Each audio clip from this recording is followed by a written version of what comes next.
Good morning, Year 6, Mrs. Green here with your Tuesday morning reading lesson, carrying on from what we started yesterday, making inferences and justifying them.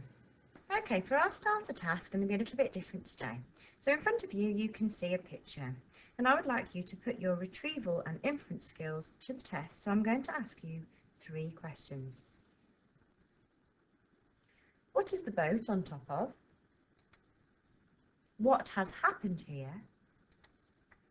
And how do you know? So as you can see, the first one is a retrieval question where you just need to locate the answer. And the second one is an inference question because you don't know. But you're going to look for clues and you're going to use your own previous experience or prior knowledge. So pause the video now and have a go. Okay, the first one, the building. The boat is on top of a building, not something that happens every day. What has happened? Well, I can infer that it looks like a tsunami might have happened that has caused devastation. And how do I know? Well, for a boat to end up in land and for there to be so much damage, there must have been a storm at sea.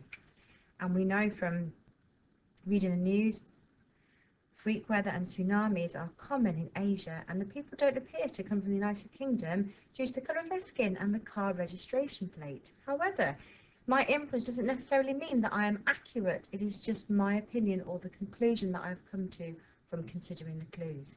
Well done if you had a go at that. Okay, on to our key vocabulary today that will come up in the next part of the chapter that I'm reading. So assumption is a noun. And it is something that is accepted as true without proof. And we all do this. We all make assumptions and we all assume things. Superiority is also a noun. Being superior, high-ranking, higher level or better than. Civilization. Now sometimes you will see this spelling spelt with a Z, but in this country we tend to spell it with an S rather than a Z. That is also a noun, and that refers to an organised human society at a particular time. And you might know we've talked about the ancient Greek civilization or the Mayan civilization in the past.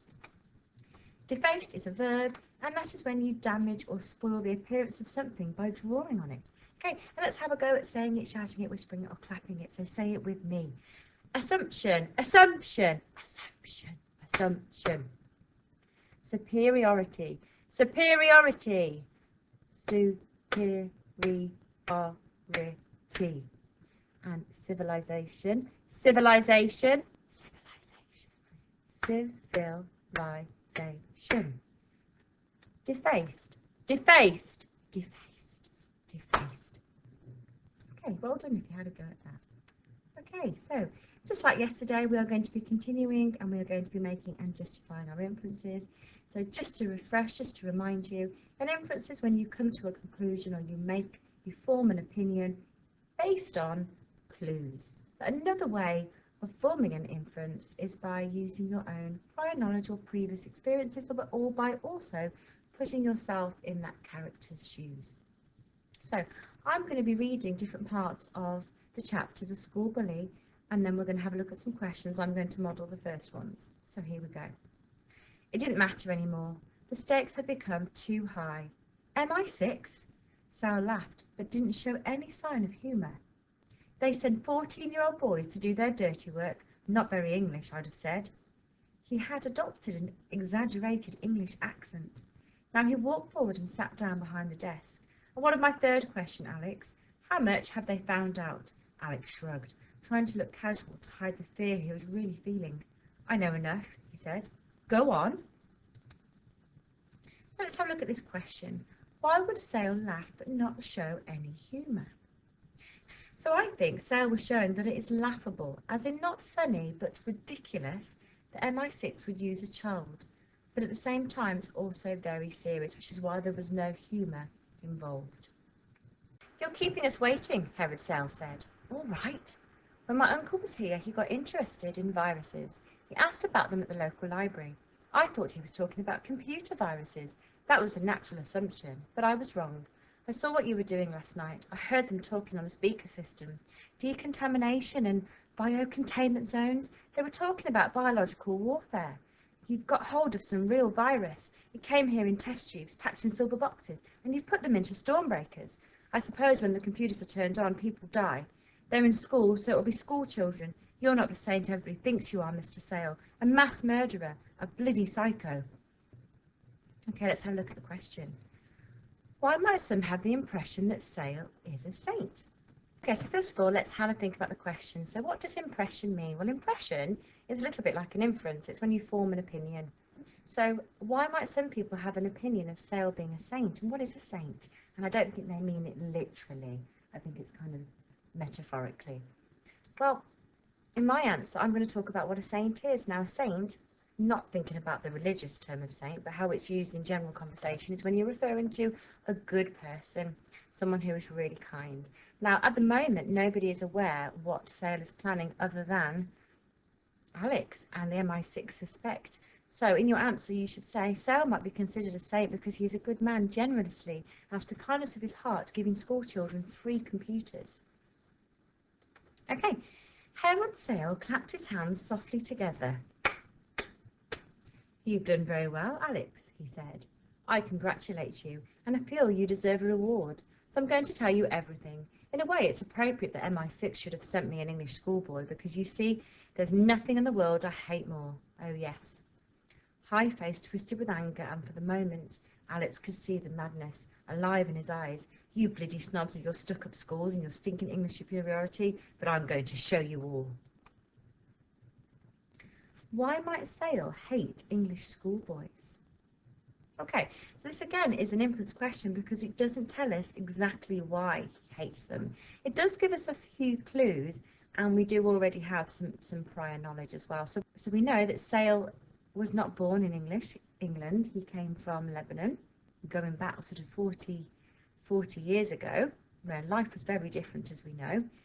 And it says in the text, stuck-up schools and stinking English superiority. So in my answer, I'm going to infer that Sale was treated badly. And I can imagine back then where England might not have been so multicultural. People might not have been as accepting about somebody coming in from Lebanon. And also, we can also get a clue from the title. The title says the school bully, which suggests he was bullied and that the bullies treated him like he was below them. As it says in the text, English superiority, and we talked about that word at the beginning. Superiority means higher ranking or generally better, so they thought they were better than him. He stood up and walked over to Alex. I came to this country 40 years ago, he said. I had no money, my family had nothing, but for a freak accident I would probably have lived and died in Beirut. Better for you if I had.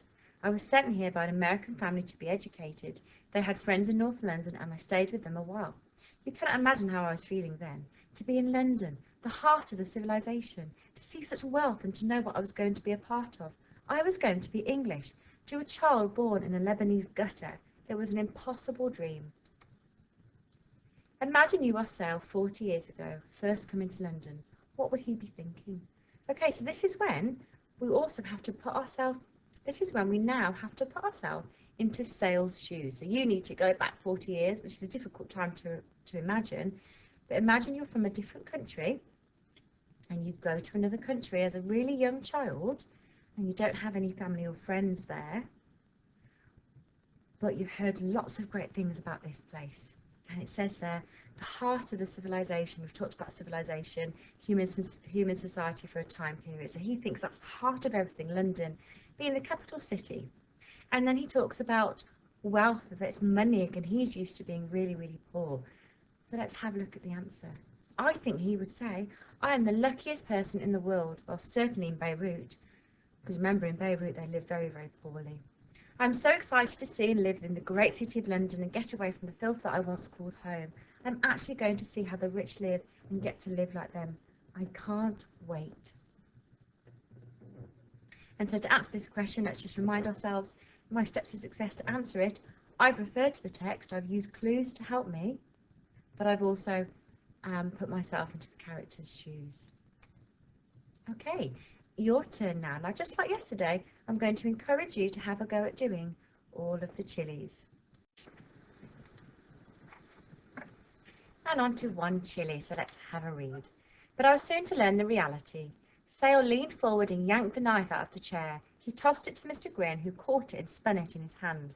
From the moment I arrived at the school, I was mocked and bullied because of my size, because of the colour of my skin, because I couldn't speak English well, because I wasn't one of them.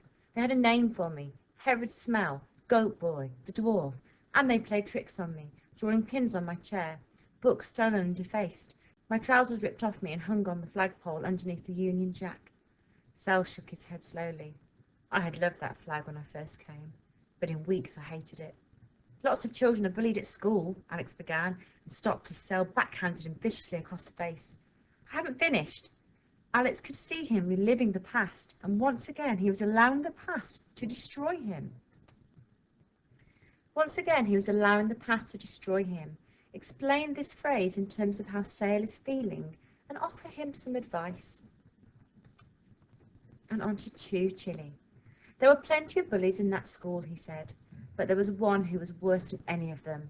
He was a small, smarmy shrimp of a boy, but his parents were rich and he had a way with other children. He knew how to talk his way around them. Politician even then. Oh yes, he could be charming when he wanted to be, when the teachers were around, but the moment their backs were turned, he was on to me. He used to organise the others. Let's go, Goat Boy. Let's push him in the toilet. He had 1,000 ideas to make my life miserable, and he never stopped thinking of more. All the time he goaded me and taunted me, and there was nothing I could do because he was so popular and I was a foreigner. And do you know who he grew up to be? He grew up to be the bloody Prime Minister. What impression do you get of the Prime Minister from the paragraph beginning there were plenty of bullies? So form an opinion on the Prime Minister as a child. And 3 Chili. Complete a thought bubble for Alex when Sale is telling him about the Prime Minister and his time at school. Refer to the text in your answer. So put yourself in Alex's shoes and think about what you would really be thinking if somebody was telling you that they'd been bullied, but then you know in the back of your mind what they're actually planning as well. Okay, hopefully you've all challenged yourselves and had a go at all 3 of the Chili challenges today, so that you've all shown that you can make inferences and justify them by using the text to support your answers. So here we go, time to check. So the 1 Chili was to explain the phrase in terms of how Sale was feeling and offer him some advice. So allowing the past to destroy him. So Sale was reliving the horrible time he had had at school, which had obviously deeply upset him. However, he was still letting something that happened over 40 years ago control how he was feeling now. Sometimes we have to put the past behind us and accept all the good things in our lives now would be some good advice to give him. And 2 Chili, what impression do you get of the Prime Minister? Well, we could have a number of different answers for this, as long as you can justify it. So the Prime Minister was insincere and devious because he fooled people. So the teachers at that school all thought he was wonderful. But obviously we know that he wasn't that nice. He was very malicious, and he was malicious because he would call Sale unkind names, and somebody that calls people names is not very nice, is it? And he would organise all these horrible pranks that other children would do as well. But you also get the impression that he was a really confident, charismatic person because people followed him. He was very popular. I don't think it was all just to do with being wealthy. Okay, and Chili 3 was to put yourself in the role of Alex and think about what Alex would have been thinking when Sale was describing his time at school. So you might have put, for one moment I felt for this guy, because when he first told you, you might have thought, oh dear. You might have thought, I feel sorry for him. Bullying is not nice. But now I'm like, no, get a grip. We all have choices and can't blame our behaviour on others. So Alex might have been thinking, I felt for him to begin with. I felt sorry for Sal to begin with. But I know that he's going to be a mass murderer and that he's still blaming it on the fact that he was bullied when he was in school. Lots of other people are bullied and don't turn into killers. And we know that he's mentioned that before previously in the book. So surely with all this power and wealth, he has some happiness and he can take it up with the Prime Minister. Might have been something that you put in your answer. Okay, guys.